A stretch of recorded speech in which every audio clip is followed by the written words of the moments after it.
Thank you sir. படத்துல தான் நிறைய பேசுறாரு, நேர்ல ரொம்ப கம்மியா தான் பேசுறாரு. பட் அழகா பேசினாரு. தேங்க்யூ. பொதுவா குழந்தைங்களுக்கு பர்த்டேனா அப்பாக்கள் புதுசா ட்ரெஸ் வாங்கி கொடுப்பாங்க, கேக் வாங்கி கொடுப்பாங்க, சாக்லேட்ஸ் வாங்கி கொடுப்பாங்க. ஆனா இவருக்கு இவரோட அப்பா கேமரா வாங்கி கொடுத்தாரு.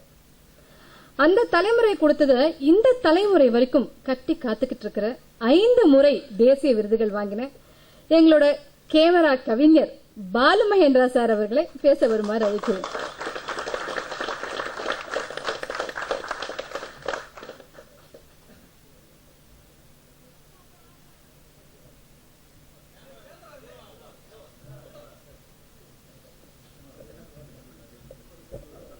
எனது பிரியப்பட்ட நண்பர் இளையராஜா அவர்களே, இங்கு வருகை தந்திருக்கக்கூடிய பெரியவர்களே, தாய்மார்களே, பத்திரிகை நண்பர்களே, உங்கள் அனைவருக்கும் என்னுடைய காலை வணக்கம்.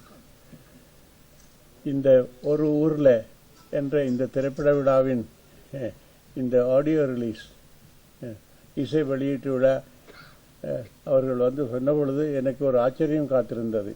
இளையராஜா வருவதாக சொல்லியிருக்கிறார். சாதாரணமாக அவர் இப்படியான விழாக்களுக்கு போவதில்லை என்பதைத்தான் நான் தெரிந்து வைத்திருந்தேன். ஆனால் இதற்கு வருகிறார் என்று சொன்னது நான் கண்டிப்பாக வருகிறேன் என்று குறிப்பிட்டேன். அப்புறம் இங்கே அறிவிப்பாளர் பெண்மணி அவர்கள் குறிப்பிட்டார்கள், நாங்கள் இருவரும் பாலிய நண்பர்கள் என்று. அவர் பிறந்தது தேனி, நாம் பிறந்தது மட்டக்களப்பு. பாலிய நண்பர்கள் அல்ல. நாங்கள் இருவரும் 35 ஆண்டு காலமாக, ஏறக்குறைய 40 ஆண்டு காலமாக நண்பர்கள். அதுதான் உண்மை. பாலிய நண்பர் சிநேகிதம் என்று எனக்கு அடுத்த வீட்டில் அன்னலட்சுமி ஒருத்தி இருந்த கருவுண்டி மாதிரி ஒரு பொண்ணு,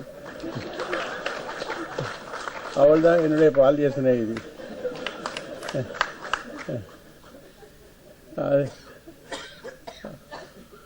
அது இளையராஜா அவர்களோடு பணியாற்ற நேர்ந்த அவர் என்னுடைய நண்பர் மட்டுமல்ல, நண்பர் என்று நான் சொல்லிக் கொள்கிறேன். எனக்கு மிக மிக நான் மரியாதை பண்ணும் ஒரு ஆத்மார்த்தமான கலைஞர், இசைக்கலைஞர்.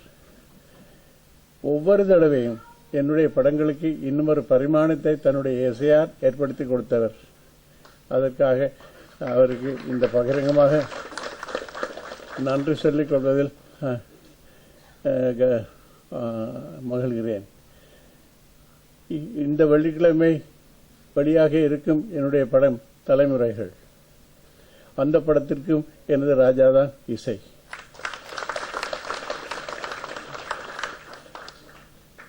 பாடல் காட்சிகள் இல்லையே என்ற ஒரு வருத்தம் எனக்குள் அவ்வப்போது வரும். ஆனால் அதே சமயத்தில் இளையராஜா இசையில் வெளிவந்த வீடு என்ற என்னுடைய படம் 12 லட்சங்களில் தயாரிக்கப்பட்ட அந்த படம் 72 லட்சங்கள் முதல் ரிலீஸிலேயே சம்பாதித்தது என்பதை நினைத்து என்னை நானே தேற்றிக் கொள்வேன். தலைமுறைகள் படத்தில் பாடல்கள் இல்லையே தவிர உணர்வு இருக்கிறது. ராஜா இருக்கிறார். ராஜா என்பது பாட்டு அல்ல, பாட்டு மட்டுமல்ல. பாட்டு நீங்கள் நினைத்துக் கொள்வதற்கு, படத்தோடு சம்பந்தப்பட்ட உணர்வுகளுக்கு அவர் கொடுக்கும் அந்த உயிர் இருக்கிறதே, அது அசாத்தியமானது. அப்புறம் இங்கே கேஆர் அவர்கள் பேசும்பொழுது குறிப்பிட்டார்கள், அவர் மட்டும் நினைத்திருந்தால் பில்கேட்ஸை விட அதிக பணம் சம்பாதிச்சிருக்க கூடும் என்று. அவருக்கு தெரியும், கூடு விட்டு ஆவி போனால் கூடவே வருவது என்ன என்பது அவருக்கு தெரியும். நாம் விட்டு போவது நாம் என்ன செய்தோம் என்ற விஷயங்களை மட்டும்தான். இங்கே சம்பாதிச்சு எதையும் நாம் கொண்டு போக போறதில்லை. அதான் என்னுடைய மாணவர்களுக்கு நான் சொல்வேன், உன்னுடைய இளைய தலைமுறைக்காக, உன்னுடைய பிள்ளைகளுக்காக நீ எதுக்கு சம்பாதிக்கணும்? நீ என்ன விட்டு போக போற? அதுதான் இங்கே இருக்க போறது. அதான் ராஜா அவர்களுக்கு தெரியும். அதால அவர் பில்கேட்ஸ் வரமாட்டார், நிச்சயமா வரமாட்டார். நானும் வரமாட்டேன், அவர் வரமாட்டாங்க. சோ இந்த ஒரு ஊர்ல 2 பேர், ரொம்ப அழகான பேர். எனக்கு முதல் கவர்ந்தது இந்த பேர்.